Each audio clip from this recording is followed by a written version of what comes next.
Audio engineers are different, to say the least. We can tell you what's wrong with audio and how to fix it, all the way down to the frequency you need to notch a parametric equalizer at. While that can be a useful skill, here's 6 things us audio engineers need to stop doing. First up on my list are boutique microphones. Now, don't get me wrong, every mic has a use, but there are cheap microphones that sound almost as good as expensive microphones. And sometimes you really can't tell the difference.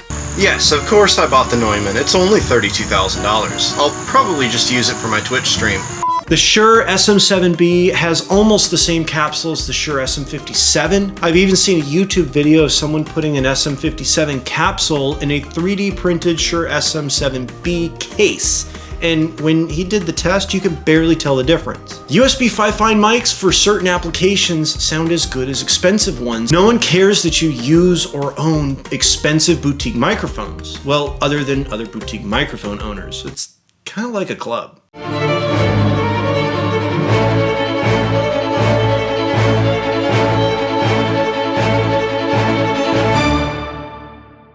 Next up on the list is mic placement. Please stop complaining about non-audio engineers improperly using and placing microphones.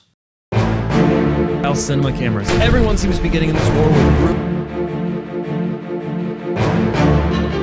group. You must not be very good. That mic is supposed to be out of frame. That's how the movies do it. Get with it or stop making content. Shotgun mics sound just as good 4 inches from your face as it would out of frame, and if it bothers you that much, find something else to watch. But honestly, whatever's happening here, this is unacceptable. We take comments seriously on this channel. Next up on my list is using gear for looks. We've all seen him. He's decked out in a Shure hat with a Shure shirt and his Shure shoes. You know, Shure makes a product for absolutely everything. Oh, what microphone do I use? The Shure SM7.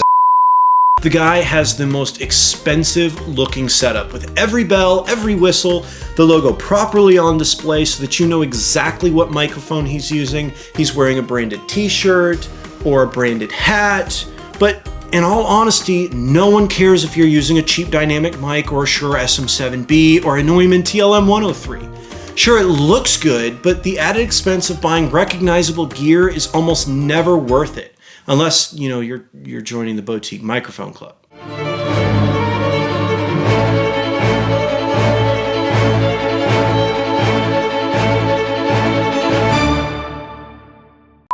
Now, this next one, let me just ask you, why is almost every audio engineer I've ever worked with living in a constant state of disorganized chaos? Sure, they may know where everything is, but the mic you're looking for is on the corner shelf under last week's event schedule, on top of the cables that needed to be repaired, behind the road cases that need to be put away, that he's currently using as a workspace for his soldering iron that's underneath his Century 108 audio speakers that need to be eventually hung up on the wall.